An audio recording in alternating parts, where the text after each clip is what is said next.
ನೀವು ಮೊದಲೇ ಬಾರಿ ನಮ್ಮ ಚಾನಲ್ನ ನೋಡ್ತಾ ಇದ್ದರೆ ಹಾಯ್, ನಾನು ರೂಪಾ. ಹಾಗೂ ನೀವು ನೋಡ್ತಾ ಇದ್ದೀರಾ ನಮ್ಮ ಕನ್ನಡ ಚಾನಲ್ ಆದ ಸ್ಮಯ ಕಲಿಕೆ. ನೀವಿನ್ನೂ ನಮ್ಮ ಚಾನಲ್ಗೆ ಸಬ್ಸ್ಕ್ರೈಬ್ ಆಗಿಲ್ಲ ಅಂದರೆ ಈ ಕೂಡಲೇ ಸಬ್ಸ್ಕ್ರೈಬ್ ಮಾಡ್ಕೊಳ್ಳಿ. ಹಾಗೆ ಪಕ್ಕದಲ್ಲಿ ಕಾಣುವ ಬೆಲ್ಲೈಕನ್ನು ಪ್ರೆಸ್ ಮಾಡಿ ಆಲ್ ಅಂತ ಟ್ಯಾಪ್ ಮಾಡೋದನ್ನು ಮರಿಬೇಡಿ. ಪ್ರದಕ್ಷಿಣೆ ನಮಸ್ಕಾರ ಪೂರ್ತಿಯಾಗಿ ನಮಗೆ ಫಲ ಸಿಗಬೇಕು ಅಂತ ಅಂದರೆ ನಾವೇನು ಮಾಡಬೇಕು? ಗುರು ರಾಯರು ಯಾವತ್ತೂ ನಂಬಿದವ್ರನ್ನ ಕೈ ಬಿಡೋದೇ ಇಲ್ಲ, ಭಕ್ತರನ್ನ ಕೈ ಬಿಡೋದೇ ಇಲ್ಲ. ಭಕ್ತರು ಕೇಳಿದ್ದನ್ನು ಕೊಡುವಂಥ ರಾಯರು, ನಮ್ಮ ಕೋರಿಕೆಗಳು ಇಷ್ಟಾರ್ಥಗಳನ್ನೆಲ್ಲ ಈಡೇರಿಸುವಂತಹ ರಾಯರು ಅಂತಲೇ ಹೇಳ್ಬೋದು. ನಿಮಗೆ ಏನೇ ಕಷ್ಟ ಇರಲಿ, ದಿಕ್ಕೇ ತೋಚ್ತಾ ಇಲ್ಲ ಅಂತ ಅಂದಾಗ ನಿಮ್ಮ ಮನಸ್ಸಿನಲ್ಲಿ ರಾಯರಿದ್ದಾರೆ ಅಂತ ಸ್ಮರಣೆ ಮಾಡಿ. ಆಗ ನೋಡಿ ರಾಯರು ಹೇಗೆ ಪವಾಡ ಮಾಡ್ತಾರೆ ಅಂತ. ಇವತ್ತಿನ ವಿಡಿಯೋದಲ್ಲಿ ಇವತ್ತು ಕೂಡ ಒಂದು ವಿಶೇಷವಾದಂತಹ ವಿಷಯನ ತೊಗೊಂಡು ಬಂದಿದ್ದೀನಿ. ಅದೇನಪ್ಪ ಅಂತ ಅಂದರೆ ತುಂಬ ವಿಶೇಷವಾದಂತಹ, ತುಂಬ ಶಕ್ತಿ ಇರುವಂತಹ ಒಂದು ಸೇವೆ ಅಂತಲೇ ಹೇಳ್ಬೋದು. ಆ ಸೇವೆ ಯಾವುದಪ್ಪ ಅಂತ ಅಂದರೆ ಅದು ಗುರುರಾಯರ ಸೇವೆ. ಕಲಿಯುಗದ ಕಲ್ಪವೃಕ್ಷ ಆಗಿರುವಂಥ, ಕಲಿಯುಗದ ಕಾಮಧೇನು ಆಗಿರುವಂಥ ಗುರುರಾಯರ ಸೇವೆ ಬಗ್ಗೆ ಹೇಳ್ತಾ ಇದ್ದೀನಿ ನಿಮಗೆ. ರಾಯರು ರಾಘವೇಂದ್ರ ಸ್ವಾಮಿಗಳು ಯಾರಿಗೆಲ್ಲ ಗೊತ್ತಿಲ್ಲ ಹೇಳಿ? ಅವರು ಅತ್ಯಂತ ದಯಾಳುಗಳು. ಕೇಳಿದ್ದನ್ನ ಕೊಡುವಂತ ರಾಯರು, ನಮ್ಮ ಇಷ್ಟಾರ್ಥಗಳು ನಮ್ಮ ಕೋರಿಕೆಗಳೆಲ್ಲವೂ ಈಡೇರಿಸುವಂತಹ ರಾಯರು ಅಂತಾನೆ ಹೇಳ್ಬೋದು. ಅಂತಹ ಒಂದು ರಾಯರ ಒಂದು ಸೇವೆ ಬಗ್ಗೆ ನಿಮಗೆ ಇವತ್ತು ತಿಳಿಸ್ತಾ ಇದ್ದೀನಿ. ಇದು ಎಷ್ಟು ದಿನ ಮಾಡಬೇಕು, ಹೇಗೆ ರಾಯರಿಗೆ ಸೇವೆ ಮಾಡಬೇಕು ಅಂತ ಡಿಟೇಲ್ ಆಗಿ ಹೇಳ್ತಾ ಇದ್ದೀನಿ. ಅಂದರೆ ಸೇವೆ ಮಾಡೋರು 48 ದಿನ, ಪ್ರತಿ ದಿನನೂ 48 ದಿನ ಮಾಡಬೇಕಾಗುತ್ತೆ. ಅಥವಾ ಆಗಲ್ಲ ನಮಗೆ ಅಷ್ಟೊಂದು ದಿನ ಅಂತ ಅಂದರೆ ನಾವು ವಾರ ಮಾಡ್ತೀವಿ ಅಂದರೆ ಗುರುವಾರ ರಾಯರ ಸೇವೆ ಅಂತ ಅನ್ನೋರು ಗುರುವಾರ 11 ಗುರುವಾರ ಸೇವೆನ ಮಾಡ್ಬೋದು. ಇಲ್ಲ ನಾವು ಕ್ಷೇತ್ರಕ್ಕೆ ಹೋಗ್ಬಿಟ್ಟು ಅಂದರೆ ಮಂತ್ರಾಲಯಕ್ಕೆ ಹೋಗ್ಬಿಟ್ಟು ಅಲ್ಲೇ ಸೇವೆ ಮಾಡ್ತೀವಿ ಅನ್ನೋರು 3 ದಿನ ಅಥವಾ 5 ದಿನ ಸೇವೆನ ಮಾಡ್ಕೋಬೋದು. ರಾಯರು ಖಂಡಿತವಾಗ್ಲೂ ಕರುಣೆ ತೋರಿಸ್ತಾರೆ, ಇದಂತೂ ಖಂಡಿತವಾಗ್ಲೂ ಸತ್ಯ. ಅದಕ್ಕೋಸ್ಕರನೇ ನಿಮಗೆಲ್ಲ ಹಾಗೆ ಆಗುತ್ತೆ ಅನ್ನೋ ನಂಬಿಕೆ ಇಟ್ಕೊಂಡು ಗುರು ರಾಯರ ಸೇವೆನ ಮಾಡಿ. ಗುರುಗಳು ಯಾವತ್ತೂ ನಂಬಿದವನ್ನ ಕೈ ಬಿಡೋದೇ ಇಲ್ಲ, ಭಕ್ತರನ್ನ ಕೈ ಬಿಡೋದೇ ಇಲ್ಲ. ಹಾಗಾಗಿ ನಾನಿವತ್ತು ನಿಮಗೆ ಈ ವಿಶೇಷವಾದಂತಹ ಒಂದು ಸೇವೆ ಬಗ್ಗೆ ಹೇಳ್ತಾ ಇದ್ದೀನಿ. ಏನು ಮಾಡಬೇಕು ಅಂತ ಅಂದರೆ, ನಾವು 48 ದಿನನೂ ಮಾಡೋರು ನಿಷ್ಠೆಯಿಂದ ಶ್ರದ್ಧಾ ಭಕ್ತಿಯಿಂದ ರಾಯರ ಸೇವೆನ ಮಾಡಬೇಕು. ಇಲ್ಲ ನಾವು ವಾರ ಮಾಡ್ತೀವಿ, ಗುರುವಾರ ಮಾಡ್ತೀವಿ ಅಂದರೆ 11 ಗುರುವಾರ ಮಾಡ್ಬೋದು. ಯಾವ ಥರ ಮಾಡಬೇಕು ಅಂತ ಹೇಳ್ತೀನಿ. ಮೊದಲು ಬೆಳಗ್ಗೆ ಎದ್ಬಿಟ್ಟು ನಾವು ಅವತ್ತಿನ ಅಂದರೆ ಯಾವತ್ತು ನೀವು ಪೂಜೆ ಮಾಡಬೇಕು, ಶುರು ಮಾಡಬೇಕು, ಸೇವೆ ಮಾಡಬೇಕು ಅಂತ ಅಂದ್ಕೊಂಡಿರ್ತೀರೋ ಅವತ್ತಿನ ಬೆಳಗ್ಗೆ ಎದ್ಬಿಟ್ಟು ನೀವು ತಲೆ ಸ್ನಾನ ಮಾಡಿಕೊಂಡು ಮಡಿ ಬಟ್ಟೆನ ಹುಡ್ಕೋಬೇಕು. ನಾವು ಮೊದಲನೇದಾಗಿ ಅಲ್ಲಿ ನಾವು ಎಲ್ಲಿ ಪೂಜೆ ಮಾಡಬೇಕು ಅಂತ ಅಂದ್ಕೊಂಡಿದ್ವೋ ಆ ಜಾಗನ ಗುಡಿಸ್ಕೊಂಡು ಒರೆಸ್ಕೊಂಡು ನೀಟಾಗಿ ಗೋಮೂತ್ರ ಏನಾದರೂ ಇದೆ ಅಲ್ಲಿ ಸ್ವಲ್ಪ ಹಾಕಿಬಿಟ್ಟು ರೆಡಿ ಮಾಡಿ ಇಟ್ಕೋಬೇಕು, ಒರೆಸ್ಬಿಟ್ಟು ನೀಟಾಗಿ.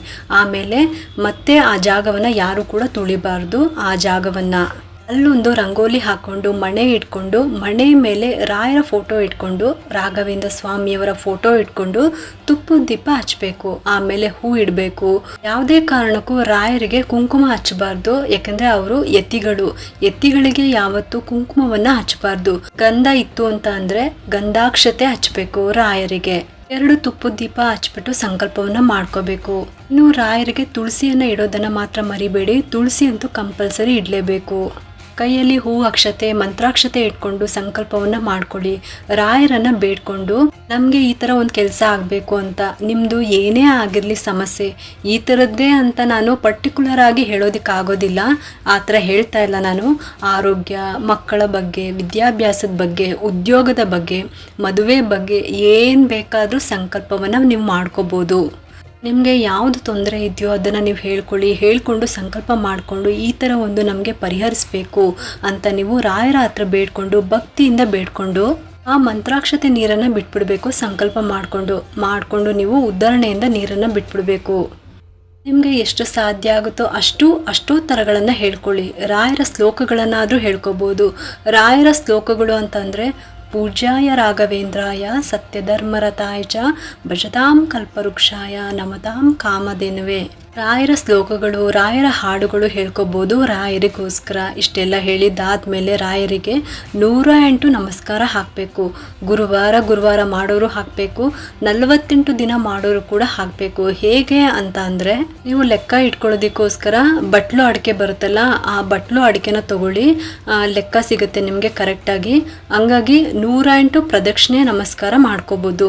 ನಾವು ಯಾವುದೇ ಸೇವೆ ಮಾಡಲಿ, ನಮಸ್ಕಾರ ಅಂತ ಬಂದಾಗ ಹೇಗೆ ಆಗಬೇಕು ಅಂತಂದರೆ ಸುಮ್ಮನೆ ಸುತ್ಕೊಂಡು ಬಂದು ಹಾಕೋದಲ್ಲ. ನಾವು ಸೇವೆ ಮಾಡುವಾಗ ಒಂದು ಹಸು, ಒಂದು ಆಕಳು, ಕರು ಮಲಗುವಷ್ಟು ಜಾಗ ನಾವು ಸುತ್ತಿ ಬರಬೇಕಂತೆ. ಅದು ನಮಸ್ಕಾರ ಹಾಕಿದ್ದಕ್ಕೂ ಫಲ ಸಿಗುತ್ತೆ ಅಂತ ಹೇಳ್ತಾರೆ. ಹಂಗಾಗಿ ಅಷ್ಟು ದೊಡ್ಡ ಜಾಗವನ್ನು ನಾವು ಅಂದರೆ ಅಷ್ಟು ಅಳತೆ ಗೊತ್ತಾಗಬೇಕು. ನಮಗೆ ಒಂದು ಹಸು ಕರು ಮಲ್ಕೊಂಡ್ರೆ ಎಷ್ಟು ಜಾಗ ಆಗುತ್ತೆ ಅಷ್ಟು ಜಾಗವನ್ನು ನಾವು ಸುತ್ಕೊಂಡು ಬಂದು ಪ್ರದಕ್ಷಿಣೆ ಮಾಡಬೇಕು.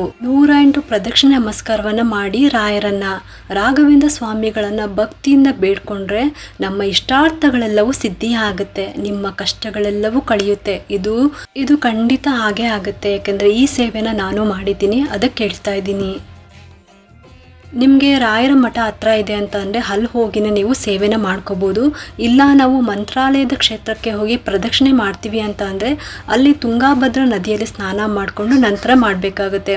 ಅದು 3 ದಿನ ಅಥವಾ 5 ದಿನ. ಮಂತ್ರಾಲಯದಲ್ಲಿ 3 ದಿನ ಅಥವಾ 5 ದಿನ ಅದು ಸೇವೆ ಮಾಡಬೇಕಾಗುತ್ತೆ.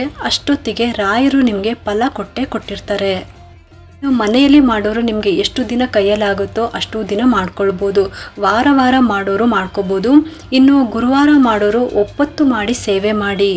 ಒಪ್ಪತ್ತು ಅಂದರೆ ಏನು ಅಂತಲೂ ಕೂಡ ನಾನು ಹಿಂದಿನ ವಿಡಿಯೋದಲ್ಲೂ ಕೂಡ ತಿಳಿಸ್ಕೊಟ್ಟಿದ್ದೀನಿ.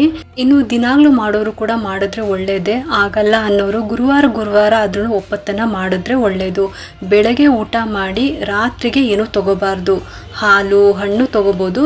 ತಗೊಳ್ಳೋರು, ಇಲ್ಲ ನಮಗೆ ಆಗಲ್ಲ ಅನ್ನೋರು ಫಲಹಾರವನ್ನು ತಗೋಬೋದು. ಯಾವುದೇ ಒಂದು ಪೂಜೆ ಅಥವಾ ಸೇವೆ, ಏನೇ ಒಂದು ದೇವ್ರಿಗೆ ಹರಕೆ ಹೊತ್ಕೊಂಡ್ರು ಕೂಡ ಏನೇ ಮಾಡಲಿ ನಮಗೆ ಆಗಿಲ್ಲ ಅಂತ ಅಂದರೆ ಯಾವತ್ತೂ ಬೇಜಾರು ಮಾಡ್ಕೊಳ್ಳೋದಕ್ಕೆ ಹೋಗಬಾರ್ದು. ಅಯ್ಯೋ ನಾನು ಇಷ್ಟು ದಿನ ಮಾಡಿಬಿಟ್ಟೆ ಆಗಲಿಲ್ಲ ಇದು ಅಂತ. ಖಂಡಿತವಾಗ್ಲೂ ದೇವರು ಮಾಡೇ ಮಾಡ್ತಾರೆ. ದೇವರು ತನ್ನ ಹತ್ರ ಯಾವತ್ತೂ ಕೂಡ ಇಟ್ಕೊಳ್ಳೋದಿಲ್ಲ. ನಾವು ಮಾಡಿದ್ದನ್ನು ಅನಂತ ಮಾಡಿ ನಮಗೆ ತಿರುಗಾ ಅನುಗ್ರಹಿಸಿ ಕೊಡ್ತಾನೆ ಭಗವಂತ. ಗುರುಗಳೇ ಆಗಿರಲಿ, ರಾಯರೇ ಆಗಿರಲಿ, ನಾವು ಏನೇ ಅಂದ್ಕೊಂಡು ಮಾಡಿದ್ರು ಸೇವೆನ ಅದು ನಮಗೆ ಫಲ ಖಂಡಿತ ಸಿಗುತ್ತೆ. ನಮ್ಗೆ ಯಾವುದೋ ಒಂದು ರೀತಿನಲ್ಲಿ ಸಿಗುತ್ತೆ, ಅದಂತೂ ಸತ್ಯ. ನಮಗೆ ಗೊತ್ತಾಗೋದಿಲ್ಲ ಅಷ್ಟೇ. ನಮ್ಗೆ ಇದಾಗಿದೆ ನಾವು ಅಂದ್ಕೊಂಡಿದ್ದು, ಇದು ಆಗಿಲ್ಲ ಅಂತ ನಾವು ಅಂದ್ಕೊಳ್ಬೋದು. ಯಾವುದೋ ಒಂದು ರೀತಿನಲ್ಲಿ ಖಂಡಿತವಾಗ್ಲೂ ಸಿಗುತ್ತೆ. ಶಾಸ್ತ್ರದಲ್ಲಿ ಹೇಳ್ತಾರಲ್ಲ, ಪೂಜೆ ಮಾಡಿದಂತಹ ಪುರುಷ ದಾನ ಮಾಡಿದಂತಹ ಮಕ್ಕಳು ಅಂತ. ನಾವು ಎಂಥ ಹೂವನ್ನು ಹೇರಿಸಿ, ಎಂಥ ಒಳ್ಳೆ ಹೂವನ್ನ ಹೇರಿಸಿ ಪೂಜೆ ಮಾಡಿರ್ತೀವೋ ಅಂಥ ಒಳ್ಳೆ ಸಂಗಾತಿ ನಮಗೆ ಸಿಗ್ತಾರೆ. ಇನ್ನು ದಾನ ಮಾಡಿದಂತಹ ಮಕ್ಕಳು ಅಂದರೆ ನಾವು ದಾನ ಧರ್ಮ ಎಷ್ಟು ಮಾಡ್ತೀವೋ ಅದು ಮಕ್ಕಳನ್ನು ಕಾಯುತ್ತೆ ಅಂತ. ನಾವೇನೇ ಪೂಜೆ ಪುನಸ್ಕಾರ ದಾನ ಧರ್ಮ ಮಾಡಲಿ, ಕೆಲವರೆಲ್ಲ ಹೇಳ್ತಾ ಇರ್ತಾರೆ ಮಕ್ಕಳು ನೋಡೋದಕ್ಕೆ ಚೆನ್ನಾಗಿದ್ದಾರೆ, ಇವರ ಅಪ್ಪ ಅಮ್ಮ ಎಷ್ಟು ದಾನ ಧರ್ಮ ಮಾಡಿದರೋ, ಏನು ಪೂಜೆ ಮಾಡಿದರೋ ಅಂತೀವಿ ಅಲ್ವಾ, ಅಷ್ಟು ಚೆನ್ನಾಗಿರ್ತಾರೆ ಅಂತ ಹೇಳಿ. ಹಂಗಾಗಿ ಅವರು ಅಷ್ಟು ಚೆನ್ನಾಗಿ ವೃದ್ಧಿ ಆಗ್ತಾರೆ. ಹಂಗಾಗಿ ನಾವು ಏನೇ ಪೂಜೆ ಮಾಡಿದ್ರು ದಯವಿಟ್ಟು ಅದನ್ನು ಆಸೆ ಇಟ್ಕೊಂಡು ನಮಗೆ ಇದು ಆಗಲೇಬೇಕು, ಎಷ್ಟು ದಿನ ಆಯಿತು ದಿನ ಎಣಿಸ್ಕೊಂಡು ನಮಗೆ ಆಗಿಲ್ಲ ಅಂತ ದಯವಿಟ್ಟು ಅಂದ್ಕೊಳ್ಳೋದಕ್ಕೆ ಹೋಗಬೇಡಿ. ನೀವೇನೇ ಪೂಜೆ ಮಾಡಿರಲಿ, ಇವತ್ತಿಲ್ಲ ನಾಳೆ ಖಂಡಿತವಾಗ್ಲೂ ನಿಮಗೆ ಅದು ಫಲ ಸಿಗುತ್ತೆ. ದೇವರು ಅವ್ರ ಹತ್ರ ಏನೂ ಇಟ್ಕೊಳ್ಳೋದಿಲ್ಲ, ಅದನ್ನು ನಮಗೆ ಹೆಚ್ಚು ಮಾಡಿ ಕೊಡ್ತಾರೆ. ಅದಕ್ಕೋಸ್ಕರ ನಾವು ಭಕ್ತಿಯಿಂದ ಶ್ರದ್ಧೆಯಿಂದ ನಾವು ಮೊದಲು ಮಾಡಬೇಕಾಗಿರೋ ಕೆಲಸ ಏನು ಅಂತ ಅಂದರೆ ಭಗವಂತನ ಹತ್ರ ಭಕ್ತಿ ಮಾಡಬೇಕು. ಭಕ್ತಿ ಶ್ರದ್ಧೆಯಿಂದ ಸದೃಢವಾಗಿ ಒಂದೇ ಕಡೆ ಇಟ್ಕೊಂಡು ನಮ್ಮ ಮನಸ್ಸನ್ನು ಸ್ಥಿರವಾಗಿ ಹಿಡಿದಿಟ್ಕೊಂಡು ಭಗವಂತನಲ್ಲಿ ನಾವು ಭಕ್ತಿ ಮಾಡಬೇಕು. ಅದನ್ನಷ್ಟೇ ದೇವರು ನಮ್ಮ ಹತ್ರ ಮೆಚ್ತಾನೆ. ಹಾಗಾಗಿ ನೀವು ಈ ಥರ ಮಾಡ್ಕೊಳ್ಳಿ, ಈ ಸೇವೆನ ಮಾಡ್ಕೊಳ್ಳಿ. ಇಲ್ಲ ನಾವು ಮಂತ್ರಾಲಯಕ್ಕೆ ಹೋಗ್ಬಿಟ್ಟು ಮಾಡ್ತೀವಿ ಅನ್ನೋರು ಏನೇ ಕಷ್ಟ ಇರಲಿ, ನಿಮಗೆ ಏನಿದೆ ಕಷ್ಟ ಅದನ್ನು ಹೇಳಿಕೊಂಡು ಸೇವೆನ ಮಾಡಿಕೊಂಡು ಬಗೆಹರಿಸ್ಕೊಳ್ಳಿ. ಆ ಭಗವಂತ ನಿಮಗೆ ಎಲ್ಲ ಸಕಲ ಐಶ್ವರ್ಯ ಆರೋಗ್ಯ ಎಲ್ಲ ಕೊಟ್ಟು ಕಾಪಾಡಲಿ. ನೀವು ಮಂತ್ರಾಲಯಕ್ಕೆ ಹೋಗ್ಬಿಟ್ಟು ಮಂತ್ರಾಲಯದಲ್ಲೇ ಮಾಡ್ತೀರಾ ಅಂತ ಅಂದರೆ, ಅಲ್ಲಿ ಹೋಗಿನೇ ಮಾಡ್ತೀವಿ ಅಂತ ಅಂದರೆ ತುಂಬ ಬೇಗನೆ ನಿಮಗೆ ವರ ಸಿಗುತ್ತೆ. ಇದು ಖಂಡಿತವಾಗ್ಲೂ ಆಗಿದೆ. ರಾಯರ ಸ್ತೋತ್ರವನ್ನು ಹೇಳ್ಕೊಳ್ತಾ ನೀವು ಪ್ರದಕ್ಷಿಣೆ ನಮಸ್ಕಾರವನ್ನು ಮಾಡ್ಕೊಳ್ಳಿ. ಅಥವಾ ಕೂತ್ಕೊಂಡಾದ್ರೂ ನೀವು ಬೆಳಗ್ಗೆ ಮತ್ತು ಸಂಜೆ ರಾಯರ ಸ್ತೋತ್ರನ ಹೇಳ್ಕೊಬೋದು. ರಾಘವೇಂದ್ರ ಸ್ವಾಮಿಗಳು ಕಲಿಯುಗದ ಕಲ್ಪತರು, ಅವರು ಕಲಿಯುಗದ ಕಾಮಧೇನು ಅಂತಲೇ ಹೇಳ್ಬೋದು. ಹಾಗಾಗಿ ಅವರು ಬೇಡಿದ್ದನ್ನು ಕೊಡುವಂಥ ರಾಯರು ಅಷ್ಟೊಂದು ಕರುಣಾಮಯಿ. ನಿಮ್ಮ ಕಷ್ಟಗಳೆಲ್ಲವೂ ಈಡೇರಲಿ, ನಿಮ್ಮ ಇಷ್ಟಾರ್ಥಗಳೆಲ್ಲ ಈಡೇರಲಿ, ಇಷ್ಟಾರ್ಥಗಳೆಲ್ಲವೂ ಕೂಡ ಪೂರ್ತಿ ಆಗಲಿ. ಯಾರ ಬಗ್ಗೆ ಆದ್ರೂ ಮಾಡ್ಕೋಬೋದು. ಮಕ್ಕಳ ಬಗ್ಗೆ ಆದ್ರೂ, ಇಲ್ಲ ಯಜಮಾನ್ರ ಬಗ್ಗೆ, ಇಲ್ಲ ಉದ್ಯೋಗದ ಬಗ್ಗೆ, ಇಲ್ಲ ಆರೋಗ್ಯದ ಬಗ್ಗೆ ಆದ್ರೂ ನೀವು ಮಾಡ್ಕೋಬೋದು. ನೀವು ರಾಯರ ಮುಂದೆ ಸಂಕಲ್ಪದಲ್ಲಿ ಏನು ಹೇಳ್ಕೊಂಡಿರ್ತೀರೋ ಅದು ಪೂರ್ಣ ಹಾಗೇ ಆಗುತ್ತೆ. ನಿಮ್ಗೆಲ್ಲರಿಗೂ ಒಳ್ಳೆಯದಾಗಲಿ ಅಂತ ನಾನು ಕೂಡ ಕೇಳ್ಕೊತೀನಿ. ರಾಯರಿದ್ದಾರೆ,